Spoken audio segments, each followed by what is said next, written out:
me see here. Let's just move this one down so that we've got a nice view, uninterrupted view of Michelle. Yeah, good. Good. Michelle, the lighting is good. It's for you. Good. This is bright enough here. You can look at my mouth. Michelle, the lighting is good. Well, welcome everybody. We are live on Facebook with Dr. Tom O'Brien, Look at my mouth. Dr. Michael Stone, and Michelle. Okay, hello everyone. I'll just take over. I believe we're ready to go. This is a very special Facebook Live. I'm with my good friend, Dr. Michael Stone, and joining us also is our Director of Clinical Services, Michelle Ross. Hello.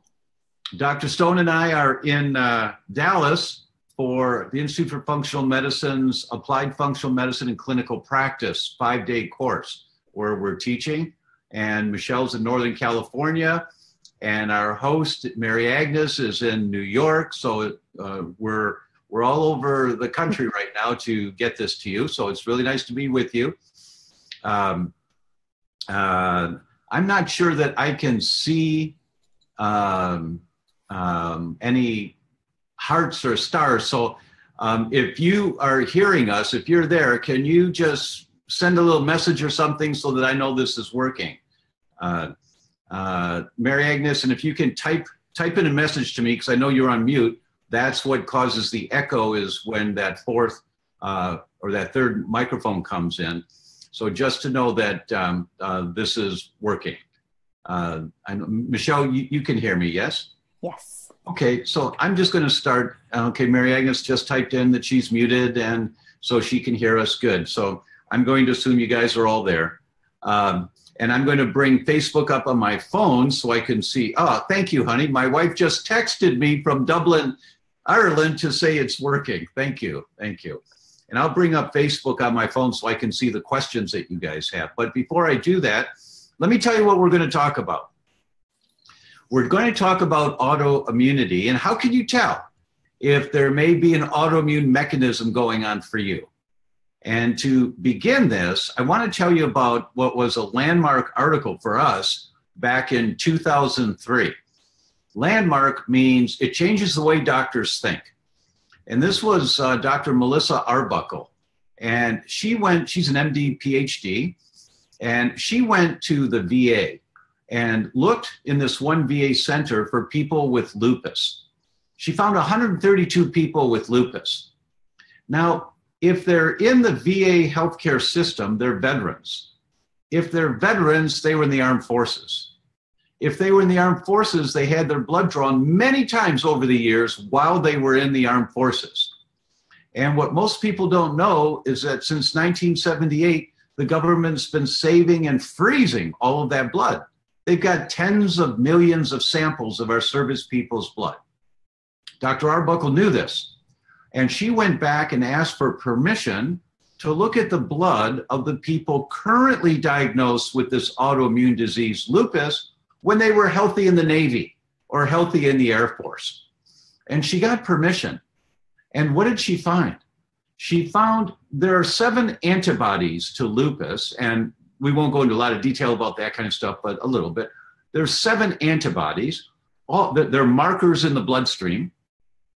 All 7 antibodies were elevated years before they ever had a symptom. Years before they ever had a symptom. And she identified that there is a mechanism where the autoimmune diseases, which are the number 3 cause of getting sick and dying in the world today, the autoimmune diseases are active for years, killing off tissue before you ever have a symptom. Because of that paper, everybody read that and said, wow, that was brilliant. Wow, I didn't know that. Of course, that makes sense, but we weren't thinking that way. Immunologists all over the world went back to blood banks, and they looked for the blood of people currently diagnosed with other autoimmune diseases when they were healthy, when they donated blood, wherever they could get samples of people's blood currently who were sick when they were healthy. And now we know, and that's opened up this whole world of predictive autoimmunity. You can identify the mechanism that's going down that eventually may take you down. Alzheimer's has an autoimmune component. Parkinson's has an autoimmune component. Cardiovascular disease begins with autoimmune components. So almost all of the diseases that we may get in our lives that may make us ill at some point in our lives, almost all of them have an autoimmune component that initiates this whole thing and is killing off tissue years before you ever have a symptom. Now, there's one more point I'm going to make, and then we'll open it up to the trio. I forgot what the point was. I got so excited, I forgot the point. Oh, that's good. It'll come back. It'll come back. It'll come back. Oh, yes. Okay. Dr. Arbuckle said, now, why these elevated antibodies? When is it ever normal to have elevated antibodies? Because if you do a blood test for autoimmune thyroid disease called Hashimoto's, you're looking for antibodies. They're called TPO antibodies. And there's a normal reference range, and then there's an out of range. When is it ever normal to have elevated antibodies to your own tissue, to your brain, or to your thyroid, or to your heart, or your muscle? And our friend Dr. Terry Walls talked about that in Betrayal. And she said, look, when you exercise, you're breaking down a little bit of muscle tissue, and your body has to get rid of those damaged cells so that there's room for new cells. Mrs. Patient, you have a whole new body every 7 years. Some cells turn over very quickly, like the inside lining of your gut. Some cells are very slow, like bone cells, but your whole body, you get new cells. How can you do that? You have to get rid of the old cells to make room for the new cells. And so there's a normal reference range to antibodies to your different brain tissue, to antibodies to your thyroid, or to your muscles, or to your bones. But when you have elevated antibodies, you're killing off more cells than you're making. That's what Dr. Arbuckle identified. What she found in her study was that every single lupus patient had the 7 antibodies, all 7 of them, elevated years before they ever had a symptom. Years. And what she identified was the mechanism. You have what she called benign autoimmunity. That's like getting rid of the old cells to make room for the new cells. Then you have pathogenic autoimmunity, which means you're killing off more cells than you're making. And then you get clinical illness. So the pathogenic autoimmunity, where you have elevated cells to your body, you don't feel that. You don't have any noticeable symptoms when you've got elevated antibodies to myelin, which is the saran wrap around your nerves, or to your joints. You don't feel it until you kill off enough tissue. Now it becomes a problem. So Michelle, the patients that reach out to you that want to have more services from thedoctor.com, what kind of symptoms do they come in with? What do they present? Well, it's so vast, Dr. Tom. I mean, it really can impact on any tissue or organ in the body. So if the University of Chicago Celiac Disease Center says there's 200 diseases and symptoms associated with celiac disease, and that's just one autoimmune disease, and there's over 100. I mean, they're dealing with pain and GI issues and fatigue, and they're having trouble concentrating and brain fog and skin issues. And I mean, it can impact on hearing, balance, weight gain, weight loss, dry mouth, skin, numbness, tingling. I mean, the list really goes on and on. It does. It does. And Dr. Stone, can you comment on how people might present and not know they have an autoimmune disease going on? Yeah, so first of all, that was a great explanation, and I absolutely agree with you, Michelle. I think that it is a vast symptom list. And so then I look at the patterns of the symptoms. So how rapidly do your symptoms change? Do they change rapidly after an emotional event? Do they change rapidly with change in diet? For me, both of those things would suggest that your immune system is really heightened, and it is really fired up and ready to go. So may I ask a question? Yeah. So when people go gluten-free and they feel a lot better, Are you suggesting there may have been and may still be an underlying autoimmune mechanism that may be going on? Absolutely. And so for me, any of those rapid changing periods of inflammation or brain fog or joint discomfort or rashes, for me, those are like tip of the iceberg symptoms. It brings an interesting point. So there was a study with people who had autoimmune disease, rheumatoid arthritis, and other people who had chronic inflammatory condition with their lungs. And they had these people just journal an emotional event until they, through all the tears, once a day for a month. At the end of that month, they had journaled 11 emotional events in their life. And just by journaling those, their autoimmune symptomatology, their biomarkers, and their medication needed were all less.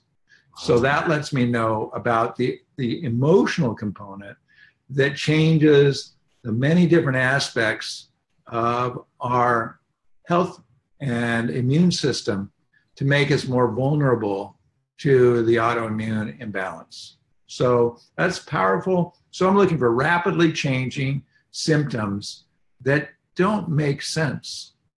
And so I think of food and emotions. You know, I fully agree. And I'm going to ask you, Dr. Stone presented just 2 hours ago to the 279 doctors that are here from all over the world. And you talked about the case study that you brought up, which was so dramatic. And I'm going to ask him to talk about that in a minute, but I just want to identify or just recognize, I've got my phone here. So when I'm looking down, I'm looking at the messages you guys are sending in. And hello from Manuela in Australia, and Ramy in Quebec, Canada, and May in Canada, and Betty in Fort Worth, Texas, and Sophie from Paris, and John, who's been diagnosed with Hashimoto's. Glad you're here, John. And the list goes on and on. So thank you, guys. And Denise, thanks for commenting on my book. I think everybody should get the book. I'm going to shamelessly do a plug. It's called The Autoimmune Fix. Get his book. Oh, thank you. Thank you. I'll give you the $5 later. Thank you. So thank you all for joining. It's really great that you're here. And I want to ask Dr. Stone to talk about the case study that we're giving to the doctors to understand how functional medicine works and how to look from that big picture. Can you talk about that one? Briefly, it was a young woman in her 30s who was driving a car with her 2 children in the back. And she unfortunately was in a motor vehicle accident. She T-boned a truck. The hot chocolate went all up in the air. She was immediately worried about the health of her children, phenomenally stressful. She braced herself for the impact. The short-term aspect is she tweaked her shoulder. She had some physical therapy for it, but it was a very emotional event.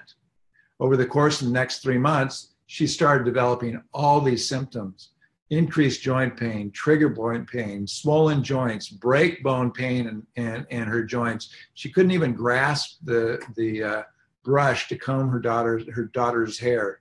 She had to use a banister to pull herself up the stairs, and it didn't make any sense. And then she started developing a rash. 3 months later, that's when we saw her. We asked her when it began. There was a triggering event. And anybody who has an autoimmune condition, think back to when you last felt well.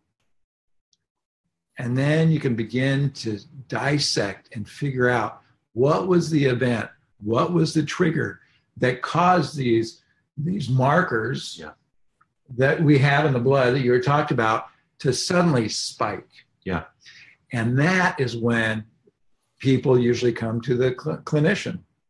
Well, she started on Advil because she was in pain, which made her gut leakiness worse. She ended up going to a rheumatologist who ordered these labs, and she had all the labs positive for lupus. That's an autoimmune disease. Yeah, lupus. And so she was told she needed to be on this medication for the rest of her life.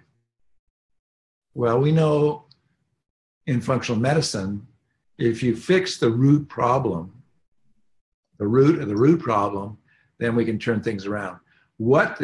I'll clue you in. the doctors I'm lecturing to tomorrow morning haven't heard this part of the story. Right. So should I spill it? Yeah, please. So I'll spill the beans. For you guys. Right. Yeah. So to spill the beans is we identified that she had developed because the stress changed her bacteria in her bowel that made her gut leakier, that made the food proteins go through, that stimulated her immune system, that ended up triggering and driving the lupus and all that pain forward. So what we did is she went on a modified elimination diet, a diet that removes the common things that cause that. So she was taken off wheat, she was taken off dairy, a couple other things that we identified with testing, and she went on nutrients that help heal the barrier in her gut. So essential fats, increased zinc, increased vitamin D, increased vitamin A, foods that she was not reacting to. And she, within 5 months, all of her labs that were abnormal had returned to normal. She no longer had pain. She refused to take any of the medications the rheumatologist said she would be on the rest of her life.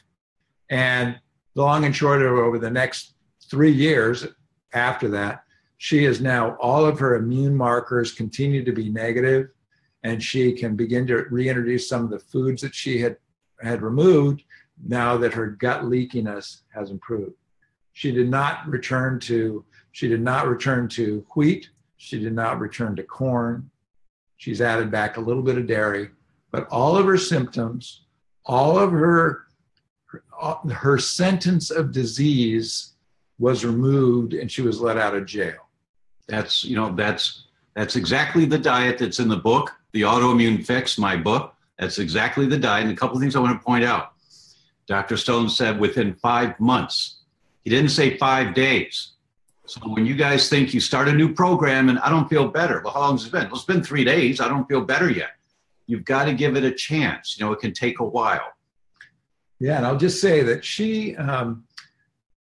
your immune system responds very rapidly. But if your immune system is fired up and ready to go, right, it will take a while for that improvement to happen. Now, we did all this restoration things. Within 3 to 4 weeks of changing the diet, she started to have some symptoms improvement, but she didn't have the complete biochemical return 4 months, 5 months. One of the mechanisms is because when the immune system is producing these antibodies that cause the inflammation, the mechanism producing the antibodies has a life of its own. Yeah. When it turns on, there's no switch that turns it off right away. Yeah. They'll stay on for a little bit. And then when it turns off, because there's no more threat, you've still got the antibodies that have a lifespan of 4 to 8 weeks. And so it's going to take a while for all that inflammation to calm down. But as I talk about in the book, 3 weeks, just give it 3 weeks. You should notice a change within 3 weeks. Yeah. The other thing I want to mention is that on the messages that are coming in, thank you for that. And the name, I don't remember the name. She said, I've been diagnosed with idiopathic leukopenia. That means you don't have enough white blood cells and we don't know why. Well, that clearly can have an autoimmune component. Yep. Your immune system may be worn out from trying to protect you for a long time, or there may be foods you're eating that are not great. Someone else wrote in, I've got Sjogren's. Another person said inflammatory bowel disease. Manuela said inflammatory bowel disease. Someone else said Hashimoto's. The mechanisms are the same. So when you understand the mechanisms, Mrs. Patient, you pull at a chain, it always breaks at the weakest link. It's at one end, the middle, the other end, your heart, your brain, your liver, your kidneys, wherever your weak link is. So the first thing you want to do is stop pulling on the chain. It doesn't matter if it's idiopathic leukopenia or Hashimoto's thyroid disease. Doesn't matter. Or lupus or MS. Someone else wrote, 2 people wrote in they've got MS. Doesn't matter what the disease is, you want to stop pulling on the chain. So Michelle, what are some of the things you look for when you're working with someone one-on-one and how they're pulling on the chain? Well, I mean, testing, I just think is so profound and so important for all of this. It can be challenging for some people to change their diet. So to actually have definitive test results in front of you, although if you're in enough pain most people are willing to do whatever it takes to get well. You were mentioning that it takes 3 weeks, and I was thinking about how many of these people, this has been brewing in their body for years, and how amazing the human body is that it can heal that in that short of time, that we have these things turn around in 5 months when it's maybe been brewing for 30 years in the body. So that's pretty amazing. But I feel like testing is just so foundational to find out, is there intestinal permeability, which is the gateway to developing an autoimmune disease, and what is the extent of it? So you can track as you're healing. That can be inspiring. Sometimes we see lab markers turn around before the symptoms turn around, which can inspire people to stay the course. Yeah, absolutely. Do you see, you mentioned idiopathic leukopenia, I think of low copper. And if people have been on zinc because they've been told zinc helps their immune system, you always have to think of these balances. And you must run into that all the time, the balance of vitamin D and vitamin A, zinc and copper, these different nutrients and foods that help that and help balance some of the immune nutritional balancers. Right. Do you find that? Absolutely. I mean, it's just, I'm so excited that you guys are at IFM, AFMCP right now, because it's just it's so life-changing to go through the Institute of Functional Medicine program and to learn how to help people get to the root cause and to look at that big picture overview and that bottom of the matrix where you're addressing nutrition and sleep and emotions and hydration and relationships. I mean, it all comes into play, and getting people to talk about what was that trigger. Today, I was asking, what was the trigger when you developed this, not alopecia, but the vitiligo.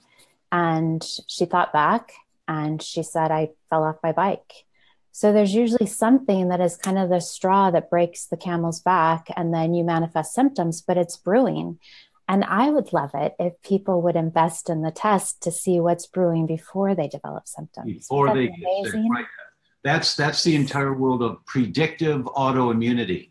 And that's why I wrote the Autoimmune Fix. It's all about predictive autoimmunity. So you can identify these things before you've killed off enough tissue that now you have symptoms.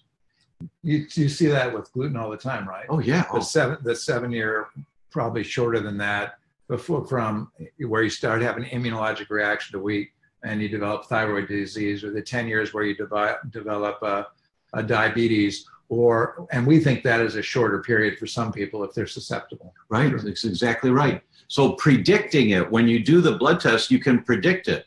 And you can see, and we now have the numbers. We know what the stats are. There's so many research papers on this after Dr. Arbuckle's article in 2003. So there are tons of questions that are coming in about, well, I've got this disease or I've got that disease. And I see that Mary Agnes has typed a few questions onto our laptop screen here about someone from Lorraine. Is colitis an autoimmune disease? Yes. And from Maura, so in reality, what should we be looking for, TPO, since I don't quite understand that question. So if the lab recommends less than 9, you want to keep it in that less than 9 range. Good. The reference range, yeah. Yeah. Sure. And can menopause be a culprit? You bet. You bet. Any changes that occur, any transitions you go for. In the patient example that Dr. Stone talked about, where she was in a car accident, that was a sudden change. Yeah. But menopause, it's actually perimenopausal. There's a 10-year period where transition is occurring. And so if your body's out of balance then there are many, many reasons for that, then you bet that can be a trigger. We know that women that already have autoimmune diseases, when they get pregnant, sometimes their symptoms go away or are greatly reduced during the pregnancy. So that sudden change of a pregnancy has an effect on autoimmunity. And it goes the other way, the trauma that can come in. You bet. But the basic mechanism is the same. The way you start is always the same. And then you may have to do some specifics for lupus or specifics for the thyroid if there's been a lot of damage that's occurred. But the introduction to dealing with these things is always the same. One thing on the perimenopause aspect, as estrogen levels begin to drop, estrogen puts a brake on your body's breaking down of vitamin D. So people can have a normal level of vitamin D when their estrogen levels are fine, but then they start perimenopause and menopause, and suddenly vitamin D is being broken down a lot faster. And that's really interesting. That's when the vitamin D level, if you are perimenopausal and start having more autoimmune conditions, make sure you check your vitamin D level, because often bringing up your vitamin D level will help balance the immune system. So you see that in autoimmune conditions, and then they're pregnant and the hormone levels are much higher. Well, what are they doing? They're putting a brake on the breaking down of vitamin D. Really good so point. It is balance. We are this phenomenal mobile or seesaw with so many different directions. And when we understand our uniqueness and have somebody help you understand your uniqueness, whether it's your clinician or nutritionist or health coach, will bring that information forward. You can bring that information that you know about yourself forward and help solve the mystery. One of the things you were talking on stage about a couple of times, and you do this so often, and it's just your MO, is that you talk about surfing. Yeah. And, we want to surf through the changes in our body. We want to be on top of the wave, just kind of surfing with the changes that occur. Yeah. I like that visual. And sometimes you're thrown off the board, and that's where you have to find the board so you can get back on. That's right. You got to find the board. You got to have someone to help you get back up on it sometimes. Yeah. One more thing about the menopause is that as the menopausal time is that as estrogen production is going down, your bones require a little bit of estrogen. And if you don't have enough, then your bones can start breaking down. And many of us store lead in our bones. And so people can suffer from lead poisoning a few years into perimenopausal times, and it may affect your brain, and all of a sudden you're in a big brain fog. Or what other symptoms might they notice? Fatigue. For me, lead blocks a lot of the mechanisms that help you make neurotransmitters and harvest energy to make energy. So if people cruise along and they have this inflammatory flare, and inflammation causes more mobilization of bone, then lead levels start to go up. There's more fatigue. Sometimes they develop rashes, some funny rashes, heavy metal rashes on their feet or their hands, increased itching, increased tingling of the feet, brain fog. All those things you have to think about the heavy metals that are being released from their stored areas in your bones. Absolutely. Yeah. I'm looking at a couple of questions. One is, how much vitamin D per day would you suggest? And Michelle, why don't you take that one? Yeah. What would your answer be to that question? Well, you need to get tested first. I think that's really important. That's it. You passed. You passed the test. Please get tested, or else you're shotgunning. Yeah. And you don't want to shotgun anything. Not in your health. Not with. And is it fine to just get tested, and as long as you're in the reference range, you're good? Oh yeah. Is that a setup? Yeah. That was good. Yeah, that's good. Well, there's been a lot of controversy about but in a functional medicine lens, we really want levels to be 40, 50, above 50 nanograms per milliliter. Yes. And we want that because when you look at the studies, well, let me put it this way. If we know if your vitamin D level, which is considered non-deficient if you're by the College of Medicine or by the Institute of Medicine, non-deficient if you're over 20, or adequate if you're over 30, those are, when I hear that, I ask, well, gee, if my blood pressure, if my vitamin D level is less than 36, I have twice the risk of hypertension. If it's less than 40, I have increased risk of multiple sclerosis, the autoimmune disease. If it's less than 50, I have increased incidence of solid tumor cancers. Well, none of those things sound like I want to be less than 50, right? I don't want to be less than 50. Right. At doctor.com, we've been saying for years, somewhere between 40 to 70, somewhere in that range. That's where you want to be. And for those of you in Europe, or other parts of the world, your laboratories may not be using ng per ml, nanograms per milliliter, so you'll have to convert. Yeah. And just go online and ask, say, where do I convert whatever your reference range number category is to ng per milliliter? Yeah. So you're going to want to be greater than 100 millimoles per liter, I believe it is. So great, thanks. So, but if you're at 110, you don't want to be supplementing, right? Correct.